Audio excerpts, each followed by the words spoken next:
begitu aku masuk Islam, aku ngerti orang Muslim itu dalam pendidikan mereka di awal-awal saja di SD, semua soalan kognitif di skip. Semua masuk ke how to do sholat, how to cover yourself, how to do something. Tapi mereka nggak ngasih tahu kita why you have to do it. Ini problem besar aku pikir yang ada pada orang-orang Muslim, dan mungkin problem besar pada orang-orang yang mungkin tidak perform ya. Dan jangan lihat orang Muslim ya ketika sudah Islam.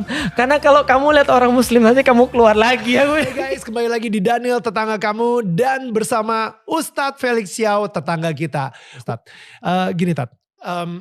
Gue lebih pengen tahu juga gitu ya. Kayak yang tadi supernatural sama mungkin logika. Like I feel, setelah dengerin podcast lo, setelah mendengar dari teman-teman juga, you are extremely smart. Lo adalah salah satu orang yang gue dengerin di podcast dan gue gila nih orang pinter banget sih. Gitu. No, but really bener-bener smart banget, dan I think emang seperti itu Tuhan menyentuh hati lo. Betul. Dengan karena Tuhan sendiri juga emang maha paling pandai juga gitu. Betul. Kan, like very smart juga. Dan di situ dia menyentuh hati lo dengan logika juga dan lain-lain gitu. Tapi gue pengen tahu apa perubahan setelah lo dipilih oleh Allah gitu. Ya. Betul. Ternyata agama itu tidak melulu soalan akal, tidak melulu soalan logika. Terkadang agama itu justru lebih banyak bermain ke perasaan. Lebih banyak main kepada sesuatu yang tidak akal. Dan ternyata setelah aku baca Al-Quran juga bilang begitu. Misalnya contoh Allah menyampaikan di dalam Al-Quran bahwa saya kalau diartikan dalam bahasa Indonesia, Muhammad tugas kamu tuh ada 4. Tugas yang pertama adalah yatlu alaihim ayatih, kalau diartikan dalam bahasa Indonesia adalah membacakan ayat-ayat Allah. Di situ permasalahan orang Indonesia. Karena orang Indonesia itu terlalu berpegang pada transliterasi. Sedangkan bahasa itu soalan taste. Ya. Makanya ketika kita ketemu Nak, aku bilang seumur aku tahu, Nak ini adalah orang yang berdakwah dengan taste bahasa Inggris yang paling bagus. Nak itu Numan Alikan, by the way, Ustadz Numan Alikan yang gue sama Ustadz Felix di situ ketemu dan nonton bareng. Ya, sorry. Dan itu bahasanya bagus sekali. Dan hanya orang-orang yang ngerti bahasa Inggris yang bisa ngerti taste itu. Yang bisa dapat yang mungkin orang lain gak dapat. Kalau ada orang yang bilang gini, biasa aja anak, orangnya biasa. Karena mungkin dia juga bahasa Inggrisnya biasa-biasa. Tapi kalau bahasa Inggrisnya advance, dia akan tahu bahwa ini orang ngomong berdasarkan taste. Nah, sama kayak aku pada saat itu ketika di dalam Al-Quran itu dikatakan yatlu alaihim ayatih, ternyata kalau kita cuma baca berdasarkan transliterasi, arti biasa yang kita baca di dalam Al-Quran itu membacakan ayat-ayat Allah. Padahal kalau kita pikir apakah Nabi Muhammad tuh dan nabi-nabi yang lain mengajak orang cuma dibacain ayat, nih bacain ayat ya kamu coba dengar. Logikanya gini, orang yang diajak ngomong itu gak percaya ayat-ayat Allah. Ngapain dibacain ayat-ayat Allah? So good. Itu sama aja kayak membicarakan suatu ilmu yang orang gak menghormati ilmu. Bagi dia rubbish. Ngapain gue dengerin ini? Ternyata kalau kita perdalam dalam bahasa Arab, yatlu itu bukan hanya membacakan, tapi make them realize. Buat mereka sadar tentang dengan siapa mereka berurusan. Bahwasanya kasih mereka tanda-tanda keberadaan Allah. Kasih tahu mereka bosnya siapa. Kalau mereka tahu bosnya siapa, mereka akan naik level. Nah itu adalah yatlu alaihim ayatih. Yang kedua adalah wa yuzakkihim, dan mensucikan mereka. Dan mengkuduskan diri mereka, membuat diri mereka menjadi fitrah. Jadikan diri mereka tuh tahu bahwa diri mereka lemah. Maka dua ini adalah kombinasi antara logika dan perasaan. Nah ini Islam berkata ternyata untuk mendekatkan orang dengan Islam tidak bisa hanya dengan akal. Karena akal itu kering. Karena akal itu terbatas. Dan kita gak bisa reach lebih banyak daripada akal. Setelah aku masuk Islam, aku baru ngerti. Ternyata Islam itu adalah agama yang tidak pernah mendikotomiskan antara akal dan perasaan. Bahwa Islam itu satu paket. Maka Allah itu dan Rasul itu senantiasa berpesan bahwa orang-orang yang ketika dia masuk Islam bukan yang dinilai yang paling bagus akalnya.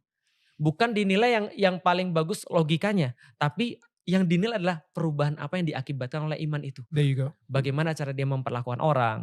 Bagaimana cara dia untuk merespon sesuatu. Jadi bukan fisiknya. tapi sesuatu yang non fisik. Makanya perubahan itulah yang menyebabkan orang tuh jadi muslim. Maka ketika Rasul ditanya tentang definisi muslim, definisi orang muslim, definisinya luar biasa. Yang aku yakin orang-orang muslim juga tidak jarang mendalami ini.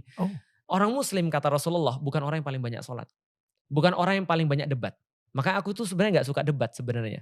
Kalau ada pun yang orang-orang bilang, Felix Xiao suka debat di TV, itu terpaksa.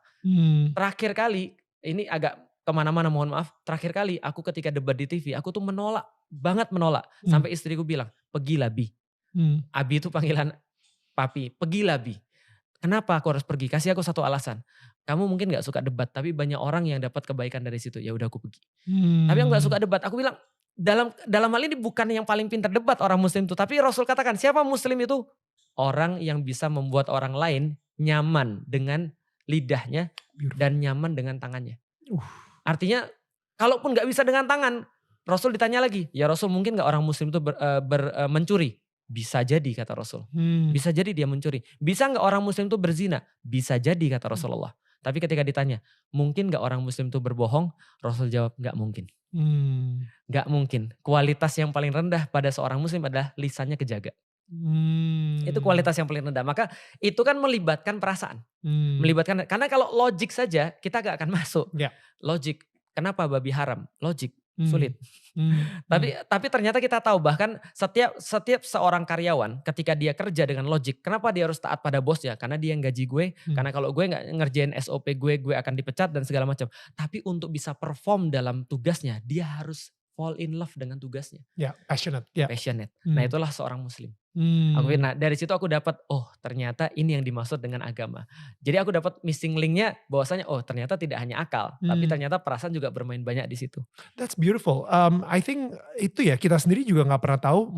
Gue sendiri ini baru pertama kali sih denger kayak definisi muslim sebenarnya dari Nabi Muhammad gitu. Dan kita selalu mikir kalau muslim itu adalah berserah. Wait, correct me if I'm wrong. Maksudnya, jadi kata berserah itu kalau itu apa? That's the lifestyle. It's berserah itu adalah konsekuensi daripada seorang muslim. Jadi gini, ketika seseorang sudah tahu bahwa dia adalah bos dan aku adalah karyawan, maka setelah itu dia akan jadi gini, ada 4 konsep yang diberikan pada Nabi Muhammad. Kenapa tanganku begini? Karena ini memang membedakan. Bukan Star Trek ya? Bukan, gitu kan ya. Satu adalah membuat mereka sadar, realize bahwa siapa bosnya, siapa yang kuat di sini. Yang kedua, realize juga bahwa mereka lemah. Yang terjadi apa ketika sudah mereka lemah dan Allah kuat, mereka bersyahadat. Oke, I'm testifying. Oke, aku mengakui bahwasanya kamu kuat dan aku lemah. Dan ini adalah pengakuan yang jujur. Karena itu berikutnya adalah ajarin mereka tentang how to. Kasih mereka tahu caranya gimana. Baru yu'allimuhumul kitab kalau dalam bahasa Al-Quran. Show them the book. Kasih tahu mereka keputusan Allah seperti apa. Kasih tahu Allah maunya apa. Ibarat begini. Kalau ada orang sudah ngakui, aku lemah, aku perlu uang. Dan kamu bos, kamu bisa ngasih aku uang. Oke, kerjaanku apa? Aku berserah, suruh aku. Maka legalitas hubungan seorang hamba dengan Allah adalah disuruh. Jadi contoh gini, Mas Daniel punya pembantu. Kamu pembantu aku ya, pembantunya bilang, ya saya pembantu kamu. Apakah itu proses membantu itu sudah selesai? Belum. Sebelum Mas Daniel ngasih tugas ke dia dan dia mengerjakan tugas. Nah, muslim itu adalah terserah kamu mau apa, karena aku sudah tahu kamu yang maha kuat dan aku lemah, terserah aku mau diapain. Itu muslim. Oke, tadi kan udah 3 ya. Yang pertama make them realize. Make them realize. Ya, bahwa menyadari bahwasanya Allah itu siapa. Yang kedua, buat mereka sadar juga mereka lemah. Mereka harus mensucikan diri mereka. Kalau Mas Daniel pergi ke tempatnya diundang presiden misalnya, tentu berbeda dengan Mas Daniel diundang temannya biasa. Right. Dia akan lebih perhatikan badan saya, saya pakai saya pakai parfum apa ya dan segala. Nah itu yang make them realize that they are nothing. Baru mereka mengakui. Yang ketiga baru diajarkan seperti apa maunya Allah itu seperti apa. Baru ada proses nyuruh di situ. Nah ini harusnya kamu begini, jangan kayak gini. Ini harus kamu begini, jangan kayak gini. Nah kalau orang langsung ke sini, mereka bilang siapa kamu nyuruh-nyuruh saya. Exactly. Karena kita gak tahu yang nyuruh itu siapa. Kita gak tahu karakter-karakter siapalah Allah itu gitu kan. Benar. Nah yang keempat baru setelah disuruh. Nah ini the most tricky part. Ada banyak orang yang tahu bagaimana caranya dan mau melakukannya, serta dia sudah tahu kenapa mereka melakukannya, tapi tetap dia tidak mampu lakukan. Tidak mampu atau tidak mau? Lebih tepatnya tetap pekerjaan ini tidak terjadi. Betapa banyak orang-orang di Indonesia yang mereka pintar, mereka tahu apa yang harus dilakukan, mereka tahu bagaimana cara melakukan, dan mereka tahu mengapa mereka harus melakukan, tapi in the end of the day tetap tidak dilakukan. Nah, inilah namanya hikmah. Hikmah ini adalah behavior, atau di dalam Al-Quran itu disifatkan dengan ketika Allah membantu kamu dan memudahkan kamu untuk melakukan ini, maka kamu akan dapat hikmah. Hikmah dalam bahasa Inggris wisdom. Tapi wisdom dalam bahasa Inggris sangat berbeda dengan wisdom dalam bahasa Arab. Wisdom dalam bahasa Inggris, kalau aku bilang wisdom, yang kepikir orang tua atau orang muda? Tua, of course. Wise, a wise person. Yeah. Jenggotnya panjang, jenggotnya pendek. Banyakan panjang sih. Gandalf. Albus Dumbledore. Itu adalah wisdom. You shall not pass.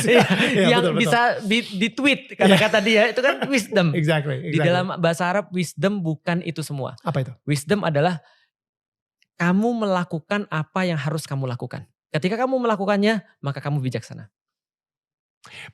Kenapa harus melakukannya? Karena itu disuruh sama Allah? Bukan. Kamu melakukannya karena kamu sudah berhasil melakukannya, itu wisdom. Contoh, besok ujian, pekan depan ujian, iya, dan kamu sekarang belajar, itu wisdom.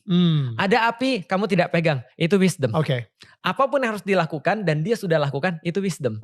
Dan ternyata itu perjalanan paling susah. Karena di dalam Al-Quran yang dikasih wisdom, itu kebanyakan adalah para nabi.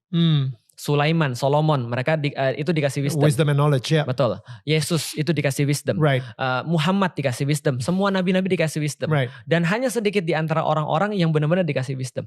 Yaitu adalah melakukan apa yang harus mereka lakukan. Dan itu dipermudah oleh Allah. Nah, itu yang keempat. Maka perubahan itu jadi sudah selesai. Pertama, perubahan secara kognitif, akal, logik. Yang kedua, perubahan secara perasaan, afektif. Yang ketiga adalah perubahan secara motorik, dari tidak bisa menjadi bisa. Yang keempat, behavioral, perilaku.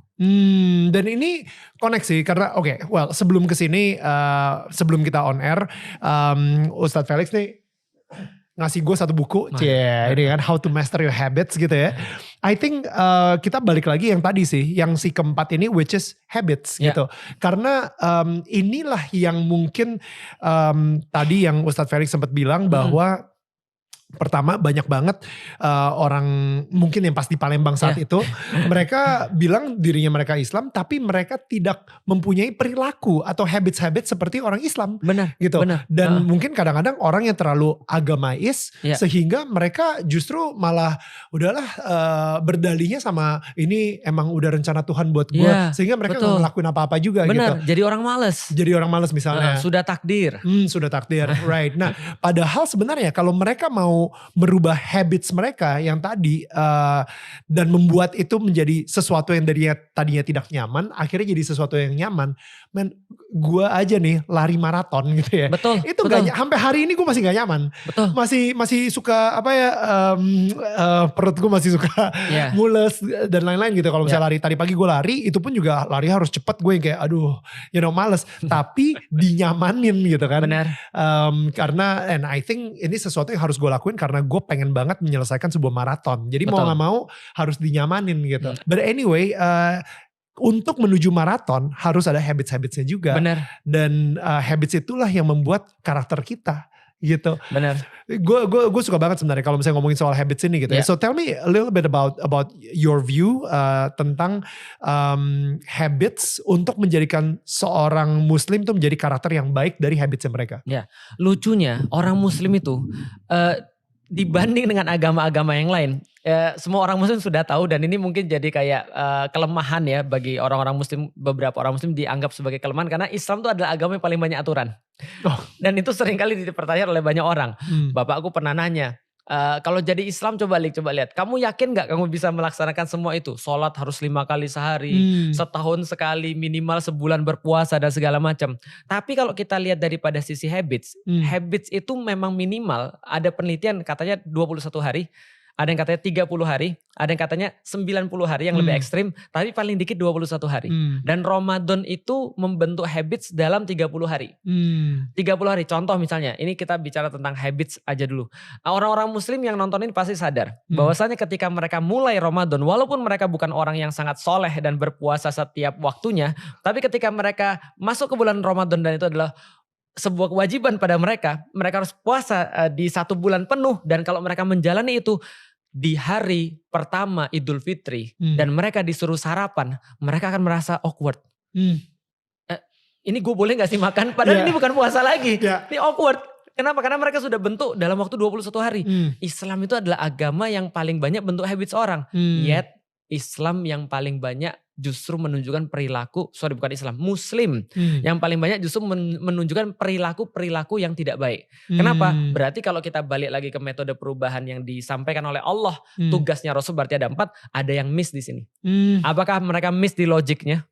Ataukah mereka belum merasa humble dan mereka tidak merasa bahwa mereka itu lemah sehingga harus kemudian ikut perintah Allah?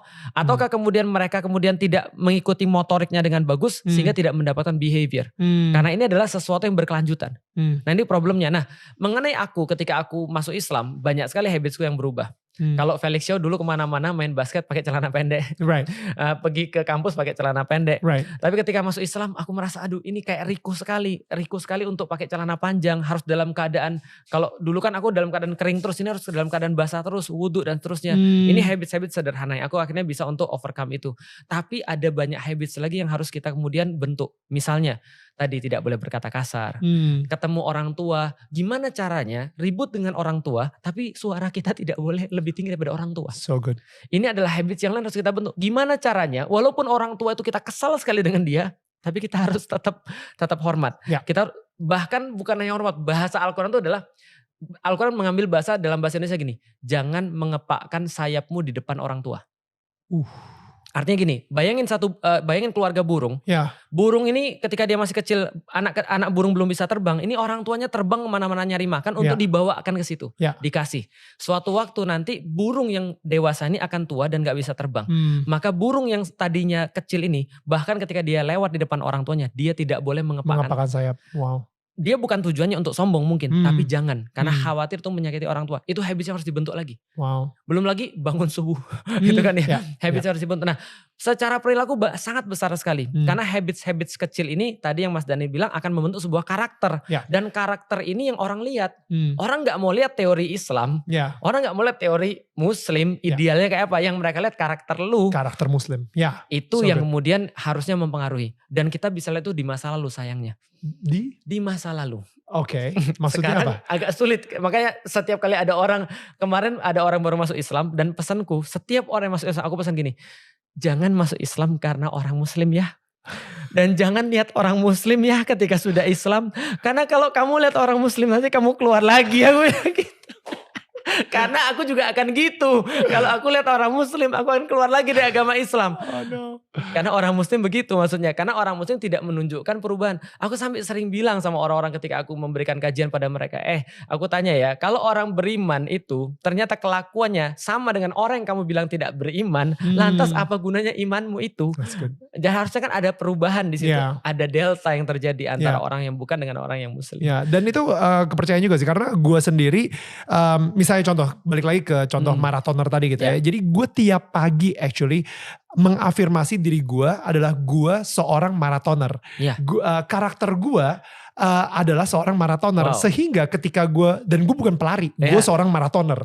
Gue bukan gue mau kurus jadi gue harus nge-gym. Enggak. Gue seorang marathoner. Sehingga act like one. Act like one. Exactly. Act like one and build a habit like one. Jadi mempunyai habit-habit seorang marathoner.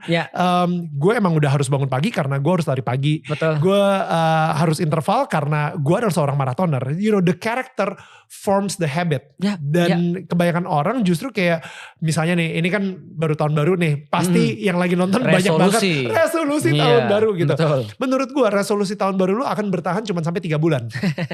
Sorry ya. Itu ada penelitiannya itu.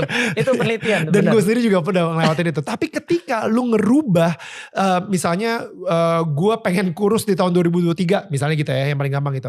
Tapi lu rubah kalau misalnya dengan afirmasi gue adalah orang sehat. Misalnya seperti itu.